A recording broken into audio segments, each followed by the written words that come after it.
مەکەن مەنعم لە شین و ناڵام شەو لە دووری تا مەزاقم تاڵام شەو وەفا مرد و محیبەت بێسەمەرمە سەفا خەوت و جەفا بێدارم شەو ئەوەندە ئارەزومەندی بەیانم کە یەک لەحزەم لەلا 100 ساڵام شەو شکۆفەی شەوق و سۆزەی شادمانیم بەلافاوی خەفەت پاماڵام شەو خەریکی کۆچە گوڵ ژاکاوە بەرگی چەمەن پڕشین و بولبول لاڵام شەو بەیادی تاقی ئەبرۆ و چاوی شیرین کەلاوەی بێستونم ماڵام شەو کەبابم سینەی بوریا نەزاری شەرابم ئاوی ئەشکی ئاڵام شەو بەناوی خۆی گەورە و میهرەبان بینەرانی بەڕێز و خۆشەویست سڵاوی خوای پەروەردگارتان لێبێت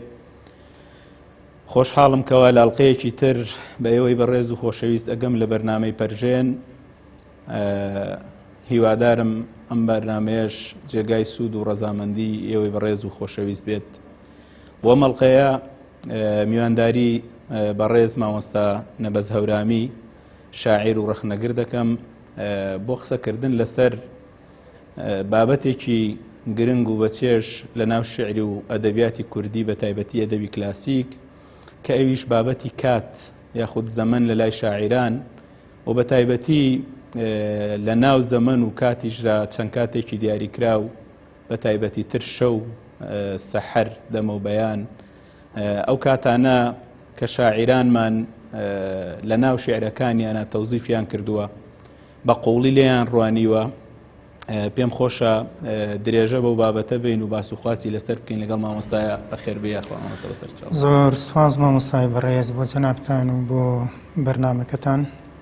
خۆشحاڵم بەم میوانداریە و خۆشحاڵم بەو بابەتەی کە جەنابەت دیاری و دەستنیشانت کردووە. هیوادارم بتوانین لەو کات و دەرفەتەیە کە هەیە شتێکی کەم لەبارەی بابەتەکەەوە قسە و گفتوگۆ بکەین. دەست خۆش دووبارە بەخێربێ. هەروەکو معلومی جەنابت و بینەرانیشە بابەتی کات زۆر گرنگە بە نیسبەتی ژیانی مرۆڤەوە و فەیلسوفان، بیرمەندان، شاعیران زۆر کەس کاتی کردووە بە کەرەستەی بەرهەم و نووسین و نیتاجەکانی خۆی. ئەوەی کە گرنگە بە نیسبەتی ئێمەوە باز لە کات بکەین لە لای شاعیرانی کلاسیک ئەو شاعیرانە کە هاتوون زەمەنیان کردووە بە کەرەستەی شعرەکانیان قوڵ بوونەتەوە زیاتر لەبەر ئەوەی کە کۆمەڵێک ڕەهەندی تر تێکەڵی ئەو زەمانە بووە. مەسەلەن ڕەهەندی فەلسەفی، ڕەهەندی ئاینداری، زۆر ڕەهەندی تر کە وای کردووە زەمەن ببێتە کەرەستەیەکی جوانی دروستکردنی وێنەی شعری. ئەگەر لە ڕۆ فەلسەفیەکەیەوە طبعاً ئێمە سەیرێکی کات بکەین ئەبینین کات بە شێوەیەکی گشتی لە دەرەوەی سنووری ئیرادەی ئینسان ئەجوڵێ و حرەکەت ئەکاوتێ ئێپەڕێ. ئەوە پێچەوانەی مەسەلەن شوێنەوە. ئێمە زانین شوێن مرۆڤ ئەتوانێت دەستی بەسەرا بگرێ، مرۆڤ ئەتوانێت هەر کاتێک بێ بۆی بگەڕێتەوە، ئەتوانێت تایە بوەستێ، بەڵام کات بە هیچ جۆرێک مرۆڤ دەسەڵاتی نییە بەسەریە. نەئەتوانێت چرکەکانی بوەستێنێ، نەئەتوانێت جارێکی تر بیگێڕێتەوە بۆ دواوە، ناتوانێت پێشی بخا و مرۆڤ مەسەلەن خەوت بێ و بەخەبەر بێ دانیشت بێ بە پێوە بێ لە دەرەوە بێ لە ژوورەوە بێ کات تێپەڕێ لە دەرەوەی ئیرادەی مرۆڤ. جا ئەمە بۆ بە لوغزێک بۆ بە حیرەتێک لەلایەن فەیلسوفانەوە بە دەرەجەی یەک دواتر لەلایەن شاعیرانیشەوە. بۆیە ئەبینین کەوا شاعیرانمان زۆر بە قوڵی بابەتی زەمەنیان چارەسەر کردووە. وەگەر سەیرێکیش بکەین لەوانەیە جۆرێک لە کولتوری ئاینی بە تایبەتی ئاینی پیرۆزی ئیسلام کە سەرچاوی سەرێکی کولتوری کوردەواریە ئاینێکە زۆر گرنگی داوە بە زەمەن بە کات. چەندین ئاەتی قورئانمان هەیە لەسەر مەسەلەی کات. ئەتوانین بڵێین مرۆڤ لە فکری ئاینیە کائینێکی پێکهاتووە لە کات بە شێوەیە کە هەر چرکەیەک، هەر سەعاتێک، هەر ڕۆژێک، هەر ساڵێک لە ژیانی ئەڕۆوەکووە پارچەیەک لەو مرۆڤە لێبوو بێتەوە هەتا تاوە ئەبێن. جا بە یارمەتی جەنابەت و بەشداری جەنابەت پێم خۆشە ئێمە بچینە ناو دەقی هەندێک لە شاعیران و زیاتر وێنەی شعری و مانە شعرەکانیان لەو بوارەیە ڕوونکەینەوە. بەڵێ بەناوی خۆی گەورە بێگومان ئەتوانین بڵین وەکو چۆن هەموو شتەکان لە ناو فەزای شعریا گۆڕانکاریان بەسەرایەت یان با بڵین ئەو شتە ئاساییە نییە کە لە دەرەوەی شعرەوە ئەبینرە بۆ نمونە یعنی کاتێککە باسی دیاردەیەکی سروشتی باسی ئاو باسی ئاسمان باسی ئەستێرە باسی شوێن بەگشتی یعنی ئەمانە هەموو شتێکی ترن لە ناو شعرە ئاجاری وایە بەرد لە ناو شعرە ئەبیستێ بەرد لە ناو شعرە قسە ئەکا ڕاستە جێڕێتەوە ئەمانە بە هەمان شێوە کاتیش یعنی تایبەتمەندی خۆی هەیە لە ناو شعرە جیاوازە لە یعنی کات لە شعرە جیاوازە لە ناو بڵین لەگەڵ کات لە زانستە یعنی زانست چۆن سەیری کاتەکە یان وەکو جەناب داماژت پێکرد فەلسەفە یعنی کات چۆن مامەڵە لەگەڵ کاتە چۆن قسەی لەسەر کراوە لە دنیای فەلسەفەیە چۆن قسە لەسەر کات کراوە دیارە کات و جەنابیشت فەرمووت یعنی بەتایبەت کە ئێمە دوای ئاماژە بە کادەکەین لای شاعیرانی پێشین شاعیرانەوەی کە بە قوتابخانەی شعری کلاسیک ناویانە برێ کاریگەری بێگومان یعنی فەزای ئاینیان لەسەر بەتایبەت کاریگەری قورئانی پیرۆز هەر لەو کاتەوە یعنی کە قورئانی پیرۆزیەتە خوارەوە بۆ نمونە بەشەوە بۆچی قورئانی پیرۆز بەشەوەیەتە خوارەوە سەرەتایی هاتنە خوارەوە طبعاً بۆ بە ڕۆژانیە ئەمە یعنی هەر لەو سەرەتایەوە ئینسان پرسیاری لەلا دروسە بێ لەبارەی شەوەوە یعنی کۆمەڵی تایبەتمەندی ترش هەیە لە یعنی بۆ نمونە لەبارەی شەوە بۆ نمونە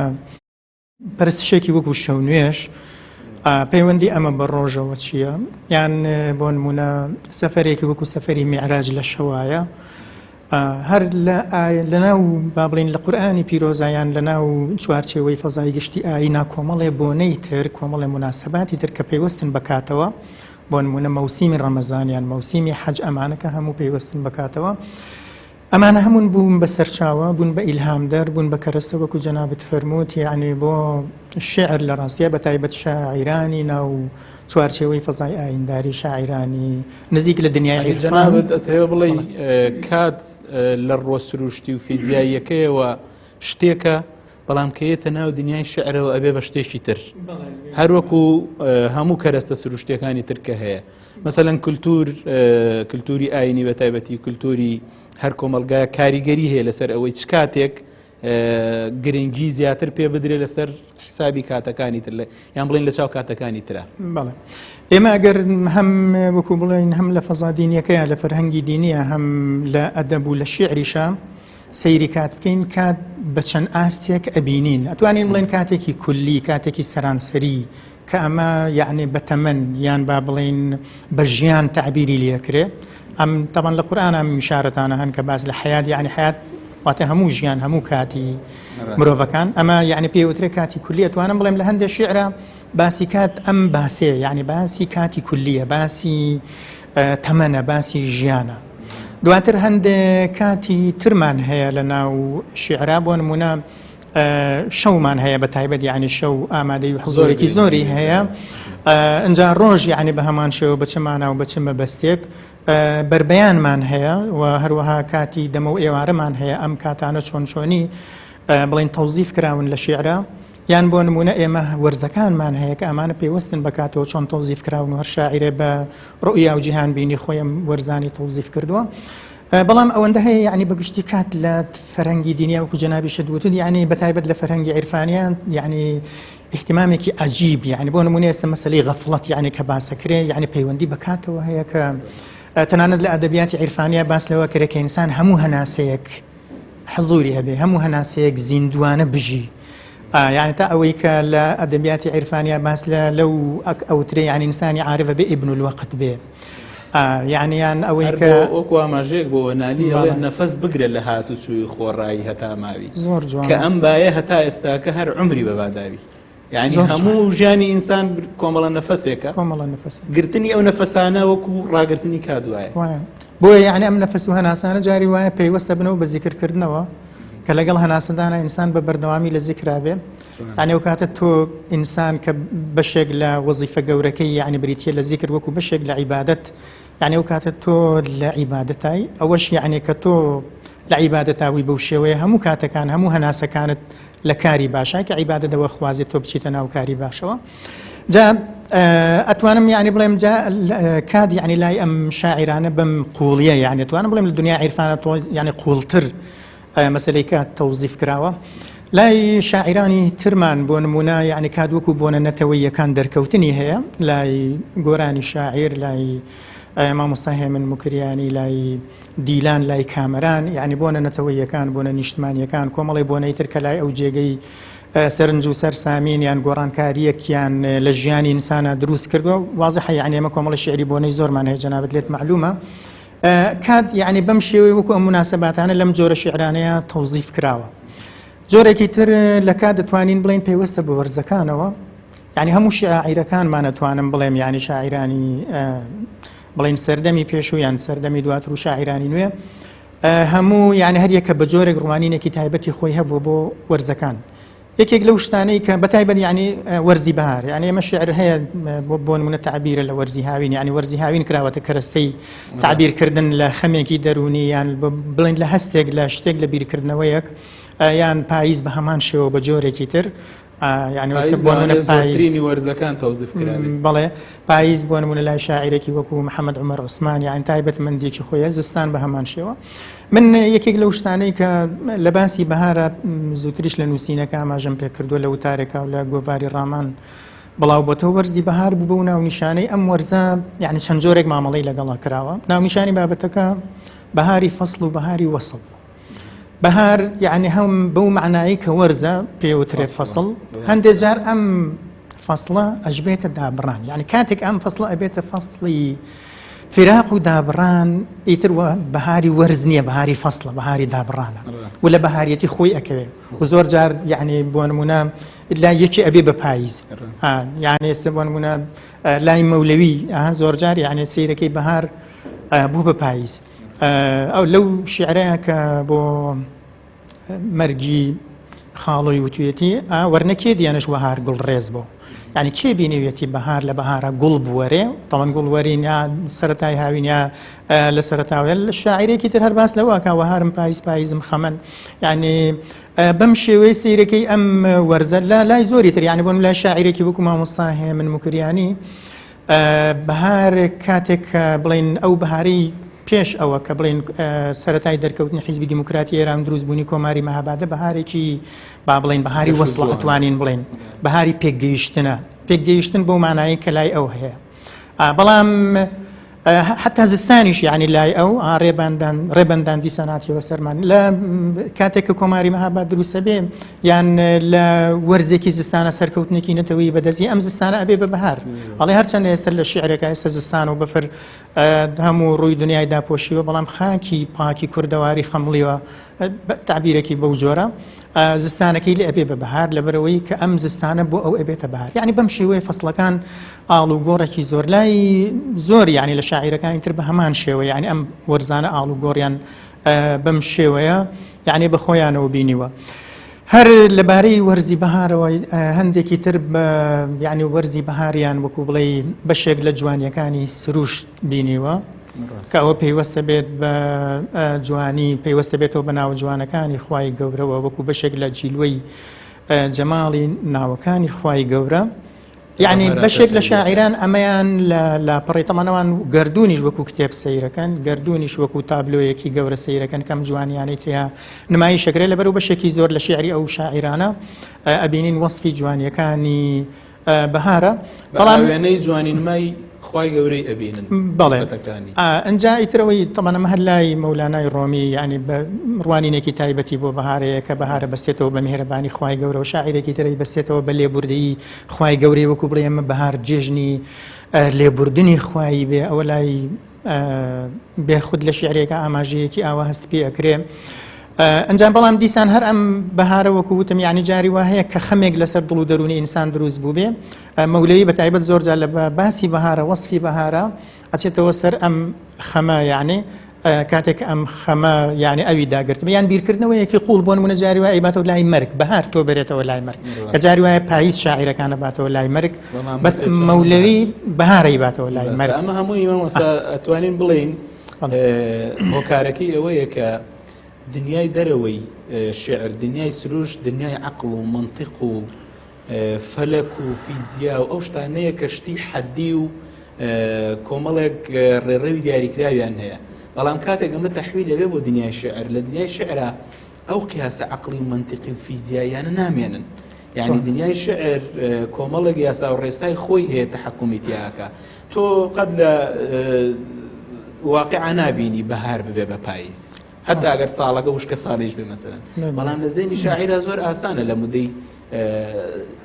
چرکەیەکە بەهار تەحویل ببێ بە پاییز. ئەوە لەبەر ئەوەی جیهانی شعر جیهانێکی زاتیە، یعنی ڕوانینەکان ڕوانینی زاتی شاعرە بۆ ئەو شتە مۆزوعیانەی کە هەیە. جا بۆ ئەوەی قسەکانمان هەر کۆڵێ نەزەری نەبێ، هەندێک نمونەی شعری بینینەوە. جارێ هەر ئەو قەسیدەی زاری شاعیر مەلا عەبدولکەریمی سائب کە من خوێندمەوە، بەیتێکی تایە ئەڵێ ئەوەندە ئارەزوومەندی بەیانم کە یەک لەحزەم لەلا 100 ساڵە ئەمشەو. یعنی یەک لەحزە ئەو لەحزە سروشتی کە هەیە لە لای ئەو بە 100 ساڵ تێپەڕێ. ئەوە لە کاتێکایە کە ئەم شەوقێکی زۆری هەیە، ئارزوومەندیەکی زۆری هەیە. بۆی ئەو زەمەنە فیزیاییە کشاوە لە لای ئەو زەمەنە فەلەکیە ئەو لەحزەیە و ئەو چرکەیە نییە لە لای ئەو بووە بە 100 ساڵ. یعنی جاگەر یەک لەحزەی ببێ بە 100 ساڵ، ئەگەر شەوەکە مەسەلەن 12 سەعات ببێتە چەند سەد ساڵی. جا ئەوە یعنی ئەمان باتە بابەتی مەسەلەی ڕاستی و درۆ کە ئەوە ئەگەر بکرێت لە ئەڵقەیەکی ترە قسەی لەسەر بکەین، لە ئەوەی کە لە واقعاپی ئەوترێت درۆ لە ناو شعراپی ناوترێت درۆ، شتێک نی ناوی درۆ بێ لە ناو شعرا، چونکە ئەو قیاسە عەقڵیانەی کە هەیە لە ناو واقعا ئەوانە ئیش ناکەن لە عالەمی شعرا. لەبەرەوە کە یەک لەحزە لە لای ئەو 100 ساڵ بێ، لەوانەیە 100 ساڵ لە لای هەندێک کەس لەحزەیەک بێ، لەبەرەوە زاتیەتەکە ئەیگۆڕێ. جناب دەگەر نمونەی شعری بێنی بۆ ئەوەی ئەمەی کە بەڕێستان فەرمووتان، یعنی بڵین بیرکردنەوەمان بۆ ئەوە ئەبا کە بتوانین بڵین یعنی ئەو پێناسەیە بۆ شعر یان بۆ ئەدەبیش بەگشتی وتنی نەوتراوەکان، توانین بڵین شعر وتنی نەوتراوەکانە، ئەوەی کە بە شعر ئەوترێ بە شتێکی تر ناوترێ، ئەوەی کە بە زانست ئەوترێ، ئەوەی بە فەلسەفە ئەوترێ. یعنی بۆشایەکی گەورە ئەمێنێتەوە بۆ وتن کە ئەوە شعر ئەدەب هەمیشە ئەو بۆشایە گەورە پڕەکاتەوە. لەبەرەوە یعنی شعر و ئەدەب یعنی لەم شتانەیە تایبەتمەندی خۆی هەیە و بێگومان شتێکیش نییە ئەمە، یعنی هەر یاریکردنێک بێت بە وشەیان ئەوانە، وەکو جەنابەت لە سەرەتاوە باست کرد، ئەمە پەیوەستە بێتەوە بە زۆر لایەنی تری ژیان و بە بیرکردنەوە و بە ئاین و بە فەلسەفە و بەوانەوە. ئێمە کە باسی بەهارمان کرد بۆ نمونە سەیدی هەورامی لە شعرێکە، ئەو یعنی بەهار حتی تەنانەت یعنی لە بەهارانە کە باڵندەکان ئەخوێنن، ئەم خوێندنە جۆرێکە لە زیکر، یعنی ئەم حەقیقەتەی بیرەخاتەوە. بولبول بە نەغمەی هەزار داستانش زیکری نامی تۆن وردی زمانش. ئەم شیعرە بە ناوی یاحەیی بێت، چون یعنی کە باز لە توانە و قودرەتی خوای گەورە ئەکا، ئیتر لە ئەم توانە و قودرەتە بەشێکی لە باسی بەهارە ئەو بەرجەستە ئەکا تا ئەوەی کە ئەگاتە ئەمە، یعنی بەو شێوەیە تعبیری لێ ئەکا، یعنی هەموو جوانیەکان تعبیر لە با بڵین وەکو بڵێ کۆمەڵی ئاماژەن بۆ خواناسی، کۆمەڵی ئاماژەن ئەوەی کە ئەوان لەکوێوە هاتوون و ئێمە بەرەو کوێ ئەبەن. لای بێسارانی وەکو لە پێشەوە باسمان کرد، جاری وایە لە کاتی خەم، لە کاتی ئەوەی کە مەراقێک یان نیگەرانیەکی قوڵ و گەورە لای شاعر هەیە، ئەو لە شعرێکە بەم شێوەیە یعنی باس لەوەکە کە ئەڵێ یعنی هیوا تەمەنا ئەکەم بەهار هەر نییە، یعنی بەهار هەر نەبینم، لەبەرەوەی کە ئێستا بۆ نمونە خەمێکی گەورە لەسەر دڵ و دەرونی من هەیە و نامەوێت ئەم جوانیی بەهار ببینم، وەکو لای بێکەسی شعرێکی بەو شێوەیە هەر بەو ناونیشانە بەهار نامەوێت جوانیت ببینم، لەبەرەوەی ئەو هەست بە کۆمەڵی کارەسات خەمێکی نەتەوەی و نیشتمانی ئەکا بەو شێوەیە تعبیری لێەکە. میرزا منەوەهار بێسارانی ئەڵێن، میرزا منەوەهار هەنینەیەوە ئیمساڵ نەوەهار، گوڵان بەرنەیان نەسوور و نەزەرد، خاتر خەمین بان چەنی تۆز و گرد. مەولەوی بە هەمان شێوەنیە ئیمساڵ نەوەهار چون خەزانی زەرد، بەرگی وەردی باغ معدوم بەرد پێی هەرد. ئەمە بە پاییز بوونەکەی بەهار بوو، ئامشی و تاڵە و من خلاف ئەنگێز بوو، وەرنەکێ دیێنش وەهار گوڵڕێز بوو. مەولەوی بۆ ئەو مناسبەی شعری، ئەو شعرەی کە بۆ کۆچی دوایی خاڵووی خۆی وتووە، مەشن یەچین چین چنوور نەکاوان، توخوا ماتەم بەهاژەی وەرواوان، یان نایەوێ هیچ جوانیەکی بەهار ببینە لەبەرەوەی ئەو خەمە بەرچاو و بەربینین و بەرپی بیرکردنەوەی ئەوی داپۆشی و لە شیعرێکی ترا مەولەوی باسی ئەوەکە من بەهارێک بە بیستن ئەبیستم هاتووە گینا من خۆم لە ناو بەهارێکم یعنی بەهار بە یەکجاریت بۆکو بڵێ تێکەڵبوونێکی وجودی تێکەڵی مەولەوی بووە باس لەوەکە کە لە بەهارانە بڵین ئاو زۆرە بێ لافاو هەڵەستێ شەتاوەکان هاژەیان دێ ئەڵێ من ئەمە لای خۆم لە وجودی خۆمە ئەم لافاوە یان ئەم شەتاوە هەڵساوەوە ئەم ڕەنگی گوڵیان نازانم ئەو جوانیانەی ترکە هەن بە جۆرێکی تر لە ناو منە لای ئەو هەیە لە لای من ئەم جۆرەشتن تەمە لای مەحویش بە هەمان شێوە لە باسی بەهارە تەنانەت یعنی ئەو باسی چوار وەرزە ئەکا وچانێک وەربگرین لە ئیعجازی ئەگەر یارمەتی بەی وچانێک وەرەگرین و دوایینەوە قسەکەی خۆتە بیر نەچێ بەڕێزان دوای وچانێکی کورد دەگەڕێنینەوە لاتان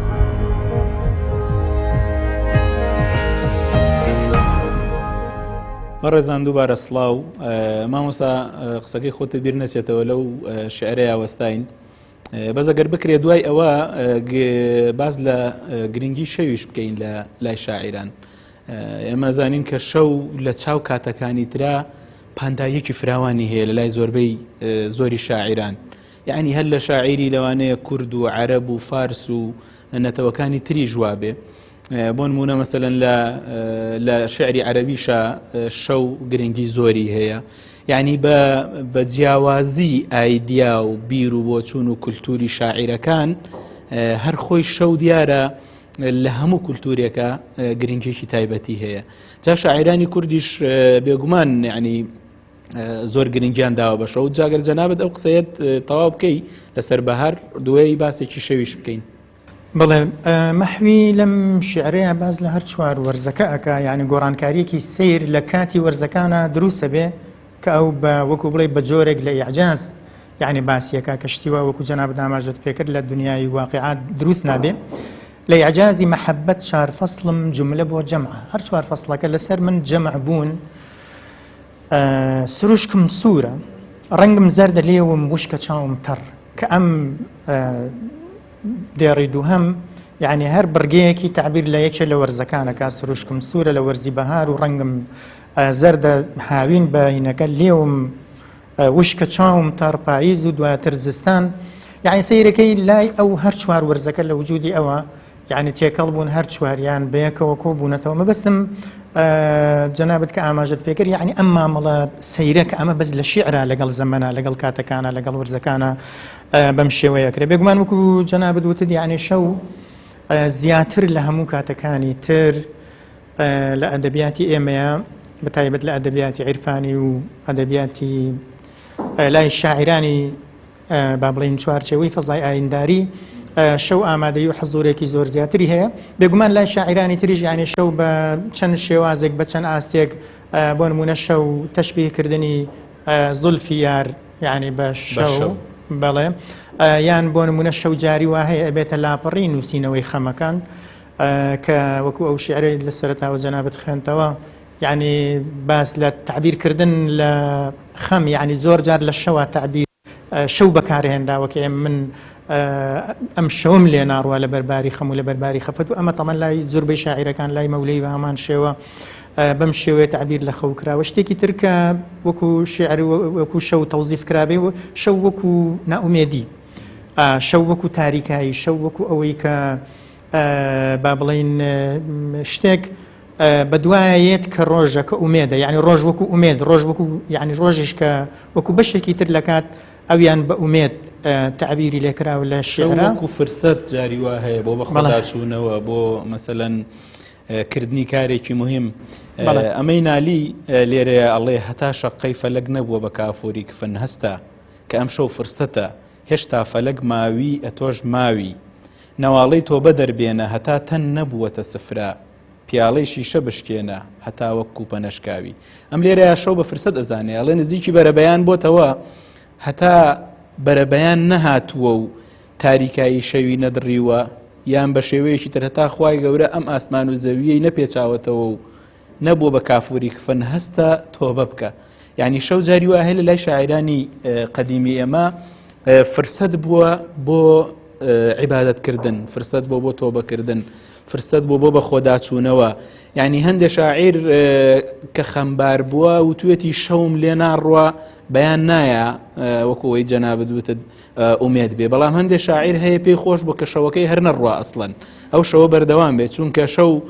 وەکو ئەوەی مەحوی ئەڵێ قەڵای مێردانە شەو، ئەوەی کە پیاوی بەهیممەت و پیاوی پیاوانە بێ لە شەوە ئەتوانێ چاکە بکە، لە شەوە ئەتوانێ زیکر و عیبادەت بکە. یعنی شەو کۆمەڵێک ئەتوانین بڵێین معنای دژبەیەکی وەرگرتووە لە هەمان کاتا ئومێدە بەڵام نائومێدیە، لە کاتەیە کە فرسەتە بەڵام دیسانەوە هاتنی باڵی ڕەشی خەم و ناڕەحەتیە. یعنی تایبەتمەندێکی خۆی هەیە شەو لە شێعری شاعرانە. من وازانم ئەوەی کە شەو یعنی ئەبێتە زۆرجار ڕەمزی نائومێدی یان با بڵێن لاپەڕەیەک بۆ دەربڕینی خەم، زیاتر هەستەکە مامەڵەکردنێکی ڕواڵەتی بێ لەگەڵ شەوە لە ڕاستیان، یعنی مامەڵەی قوڵتر لەگەڵ کاتی شەوە هەستەکەم ئەو مامەڵەیە بێ کە شاعیرە عاریفەکان کردویانە، ئەو شاعیرانەی کە لە دنیای ئاینداری و لەو فەزایە یعنی بڵێن بیریان کردوتەوە لەبەرەوەی وەکو وتمان یعنی شەو بە گرنگێکی تایبەتەوە یعنی لە قورئانی پیرۆزە باس کراوە، یعنی هەم ئەوەی کە عیبادەتێکی گەورەتیە. بۆ نمونە حەمدی لەم شعرەیە باسی سوبحەکە ئەڵێ ڕۆژ نابێتەوە، یعنی سوبح پێ ناکەنێ تا بێنەوایە شەو بەدڵ نەگری. ئەمە یعنی کۆمەڵی مانای بەرز، یعنی کۆمەڵی مانای قوڵ، یعنی ئەگەر تۆ جارێ لەو ڕۆوە سەیریکەی بۆ نمونە نەتەوەیەکی وەکو کورد کە ئێستا بڵین لە زۆر سەردەما یعنی چاوەڕوانی ئازادی کردووە، چاوەڕوانی هەڵاتنی خۆری ئازادی کردووە، ئەم باس لەوەکە کە ئێمە ئەگەر یعنی بە شەو بیرمان بیر نەکەینەوە، بە شەو بۆ نمونە یعنی تۆ ئەوەی کە پێویستە ئەرکی خۆتە جێبەجێی نەکەی سوبح پێ ناکەنێ، سوبح بۆ تۆ پێ ناکەنێ، داهاتوو بۆ تۆ پێ ناکەنێ، یان نەتوانین بڵین تۆ ئەبێ زەحمەتێک مەینەتێک هەوڵێک خەباتێک ببینی بچێژی، ئەمە کە تعبیر بە شەو تعبیری لەکرێ بۆ ئەوی بەیانیەکی ئومێد و گەیشتن بە ئاوات و ڕزگاری ببینی. ئەوە مانایەکەی تر پێوەست دەبێتەوە بە مانا دینیەکەوە، وەکو چۆن من وازانم یعنی لە قورئانی پیرۆزە کاتێک کە خوای گەورە ڕوئەکاتە موسڵمانان ڕوئەکاتە پێغەمبەر صلی الله علیه و سلم قم الليل إلا قليلا لە شوێنێکی تر قم فأنذر، من وازانم ئەم دوو قومە بێ ببنە تەواوکری یەکتر، یعنی ئەگەر قم الليل نەبێ لە ڕاستیە قم فأنذر نابێت، یعنی ئەوەی کە ئەرکی شەوە ئەگەر جێبەجێ نەکرێ، ئەگەر وزەیەکی ڕۆحی لە شەوە وەرنەگیرە، شەو یعنی ئەو سحری شەو زیاتر لەوەیە کە تۆ توانی وزەیەکی گەورەی ڕۆحی فکری لە شەوە وەربگری، و ئەگەر ئەم وزە ڕۆحیەوە ئەم هێزە ڕۆحی وەرنەگریت ناتوانانی ڕوبڕی ڕۆژ ببیتەوە. ئەو ڕۆژەی کە بۆ نمونە ئێمە لە ژیانی پێغەمبەر صلی الله علیه و سلم درێژەی ئاەتەکان معلومی جەنابتە إن ناشئة الليل هي أشد وطئا وأقوم قيلا تا کۆتایی ئاەتەکان، یعنی هەستەکەم ئەم دێڕە شیعرە سوبح پێ ناکەنێ تا بێنەوایە شەو بەدڵ نەگری، گوڵێ ناپشکوێ تا بولبولی سوبحێ بەکوڵ نەگری. ئەبێ بولبولێک هەبێ بگری لە عەشقا، ئەبێ بولبولێک هەبێ بگری لە مەحەبەتە بۆ ئەوی گوڵێک بپشکوێ. بەری نابێ درەختی باغی عالم تا هەموو وەک یەک بە یەک سۆز و بە یەک شۆڕ و بە یەک دەم چڵ بە چڵ نەگری. ئەبێ یعنی درەختی ڕەنجی ئینسانەکان بەرهەمێکی نابێ ئەگەر هەموو بە یەکەوە. کامل لێرەوە دیسان پێوەستە بێتەوە بە هەستنەتەوەی نیشتمانیەکەوە کە ملت و خەڵک و هەموو نەتەوەکان لەسەر هەموو ئاستێک پێویستیان بە یەک بوونە، پێویستیان بە پێکەوە بوونە، پێویستیان بەوەی هێزەکانیان جەمکەن هەموو ببنە تەواوکەری یەکتر، هەم هێزی معنەوی هێزی مادی، بۆ ئەوەی ئەو درەختی ڕەنجدان و هەوڵ و خەباتە بەرهەمێکی ببێت. بەڵێ حەزەکەم ئەم یەک دوو بەیتەی مەحویش بخوێنمەوە، تعاملێکی زۆر جوانی کردووە لەگەڵ شەوە کە کاتی شەوی خۆی یاخود بڵێن حاڵەتی ذاتی خۆی کردو بە حاڵەتێکی مۆزوعی بۆ هەموو خەڵکی. ئەڵێ ئەم سیا ڕۆژی منە پۆشیویە عیبی کەسان، ئاشکارە سەتری ئەحواڵی گونەهکارانە شەو، بۆیە زوڵمەت پۆشە نووری ئەهلی جەوهەر دەرکەوێ، سەیری حەقیکەن لەسەر ئەمماه و ئەستێرانە شەو. ئەڵێ حاڵی من کە حاڵێکی زۆر خراپە وەکو شەوایە، ئەو حاڵە خراپەی من بۆ بە شەوێک هەموو حاڵی خەڵکی تری داپۆشیوە، چۆن شەو بە هاتنی بە ڕەشێتی خۆی عیب و عار و سەتری ئەنیدا پۆشێ و سەتریەکە ئەڵێ حاڵی خراپی من ئەوە نەخراپە هەموو حاڵە خراپەکانی تری خەڵکی داپۆشیوە وەکو شەو جا ئەوە لە یەک کاتا شەو لە هەم سیفەتێکی سەلبی هەیە هەم سیفەتێکی ئیجابی هەیە سیفەتە سەلبیەکەی ئەوەیە کە ڕەشپۆشە هەموو دنیا داپۆشێ بەڵام سیفەتە ئیجابیەکەی ئەوەیە کە جارێکتر ئەم داپۆشین و ڕەشیە عیب و عار داپۆشێ ئەگەرچی ڕووی خۆر بگرێ لە خەڵکی بەڵام عیب و عار جارێکتر داپۆشێ و دەرناکەوێت کە تۆ داوای سەترەکەی بەشەوە کە تۆ ئەپارڕیتەوە کە داوای لێ خۆشبوون لە گوناهەکەی کە بە ڕۆژە ئینسان گوناهەکە بەشەوە بپارڕانەوە ینی شەو لێرەیە کە تاریکاییشە ئەبێتە سەتر ئەبێتە پەردەی داپۆشینی گوناهەکە جارێکتر جامامۆستا حەزەکەم کاتی بەرنامەکەمە لەوانێ زۆر نەما بێ تا ئێستا وەکو ڕەخنەگرێ قسەت کردو حەزەکەم وەکو شاعیرێکیش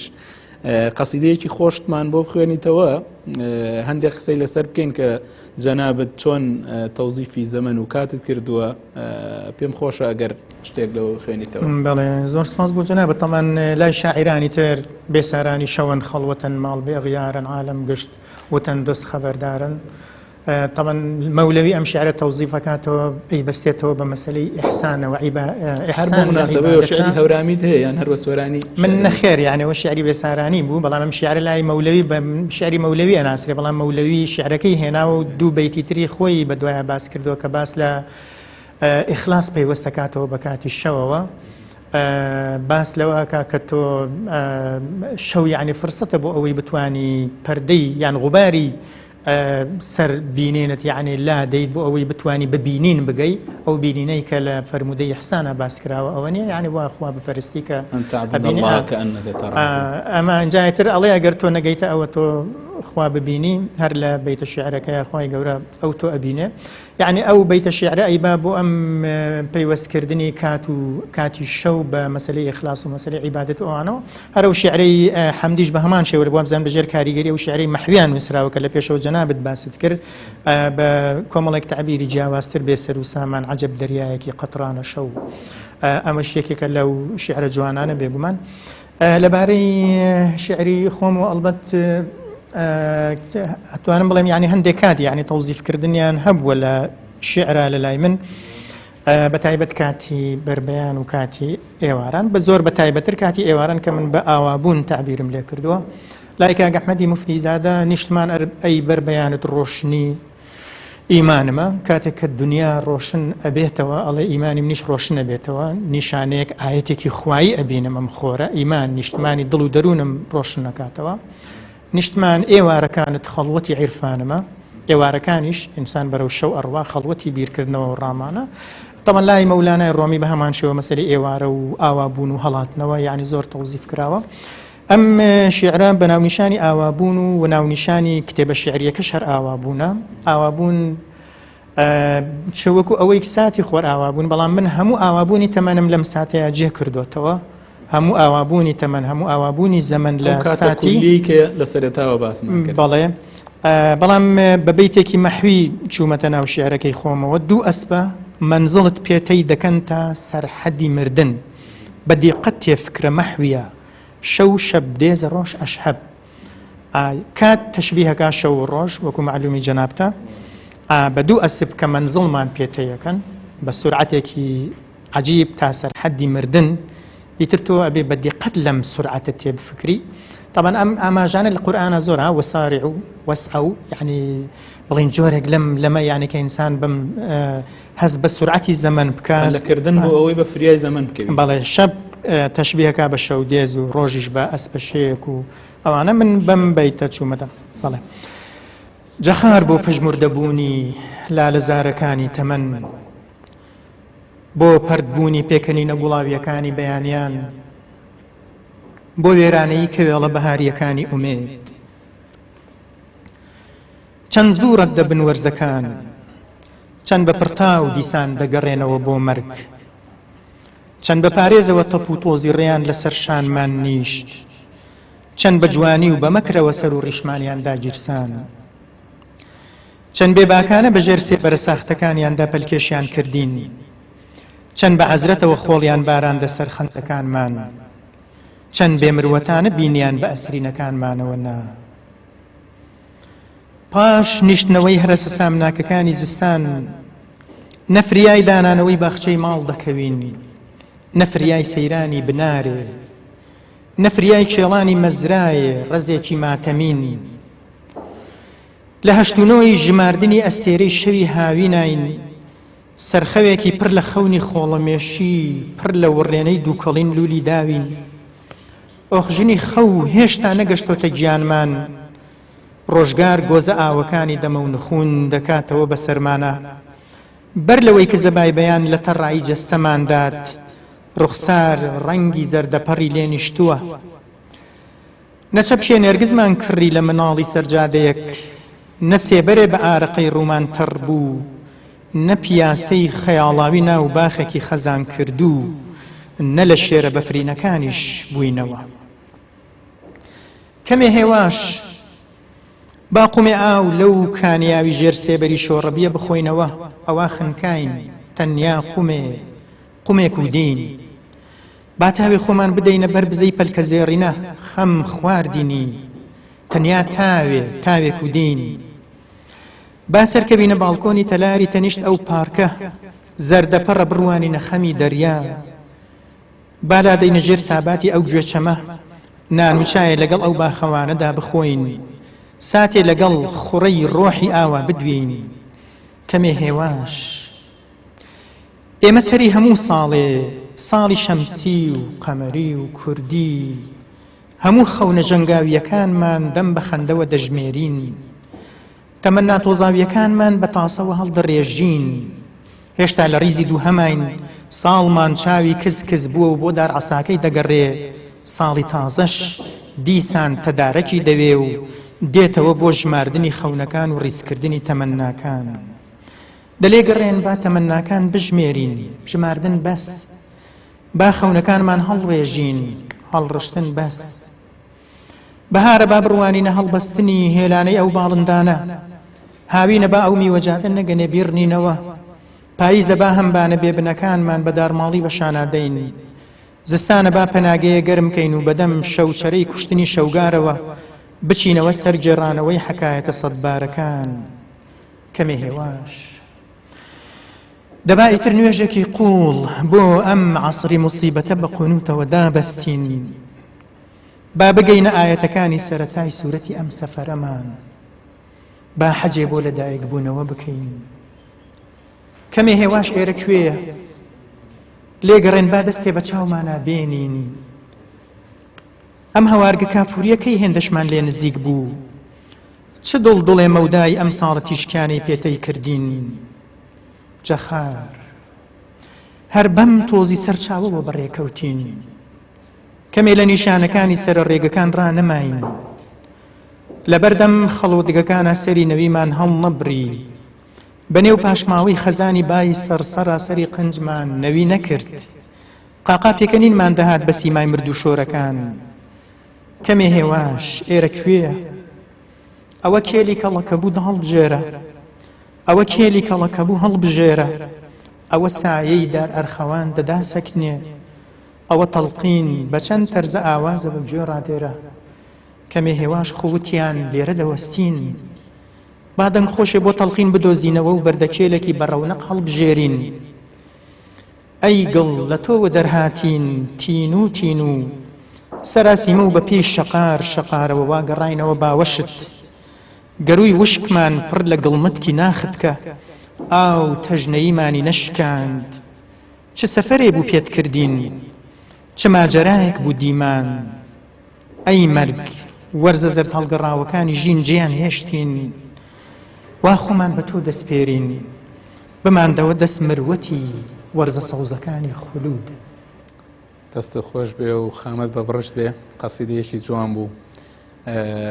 بێگومان هەموو جۆرەکانی زەمەنت تیا تەوزیف کردووە، هەم لە ئێوارە هەم لە دەمەوبەیان هەم شەو هەم وەرزەکان. بەزەوەی سەرنجی ڕاکێشامتیایە ئەوە بوو کە تەعامل لەگەڵ کاتا کردووە وەکو کەس، یعنی ئەوەی کە لە بەلاغا پێوترێ تەشخیص بە کەسکردنی شتەکان،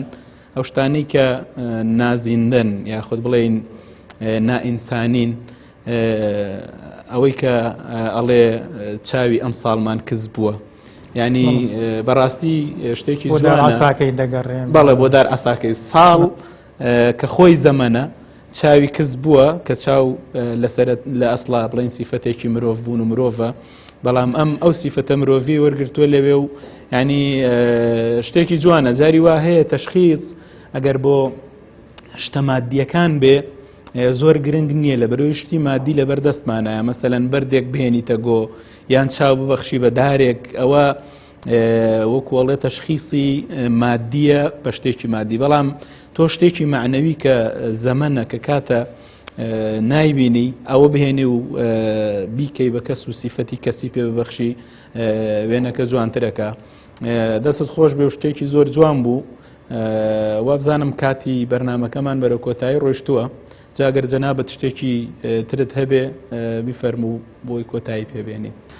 زۆر سپاس بۆ جەنابتان ئەڵبەتە پێم خۆش نییە وەکو جەنابەت یعنی قسەی جوانت لەسەر قسەی دەکە هەر ئەو تیش تێپەڕی زۆر لە لای من سەرنج بوو یعنی من یعنی زۆر بە هەست پێکراوی هەست بە خێرایی زەمانەکەم یعنی بەو سرعەتی لە زەمانە هەیە و ئەڕوات و یعنی بەو شێوەیە یعنی تەنانەت ئەوەش یعنی کە تۆ لە مردنی شاوەستانێک نییە خێرا یعنی تۆ ئەگوێزرێتەوە ئەوانە و مەرگیش کۆتایی نیە لە ڕاستی ئەوێش قۆناغێکە بەرەو زەمانێک زەمەنی یعنی ئەمە گەڕانە بە بڵین بە دوای زەمانێکە زەمەنی حەقیقی بێ زەمانێک بکە نەمری بە ئینسان ببەخشێ کە زەمەنی دنیا تەڵەن بێگومان باس ئەوە نییە کە زەمەنی دنیا زەمانێکی یعنی بێمانە بێ لە ڕاستیە بێمانای بینێ و ئەم زەمانە بەرەو زەمەنی نەمریت بەرێ و ئەم ژینگەیە ئەم سەرزەویە کە ژینگەیەکی کاتیە و هەموو کەرەستەکانیشی کاتین یعنی کەرەستەی ژیانیشن و کەرەستەی مەرگیشن بە هەمان شێوە بەڵام لە کۆتاییە هەر ئەو زەمەنەش تەحەکوم بە ئینسانەوە بێگومان یعنی ئەگەر ئینسان چاوی لەم زەمەنە بێ وابزانم یعنی هەم ژیانی ئەتوانێت یعنی سوود ئەوەی لە سەرەتاوە جەنابەت وتت یعنی کە کات تەحەکوم بەسەر ئینساناکە و کاتە ئینسان ئەتوانێت تەحەکوم بەسەر کاتا بکە و ئەتوانێت کاتەکەی تەوزیف کاوای لێ بکە مانە بە کاتەکە بەڵێ دەستە خۆش بێ هیوادارم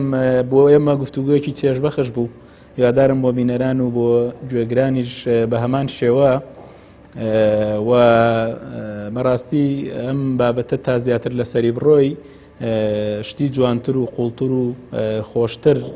یەتە بەردەستت بەڵامی تر کاتەکەی ئێمە شەرەوەنەیە زۆر سپاس دووبارەکە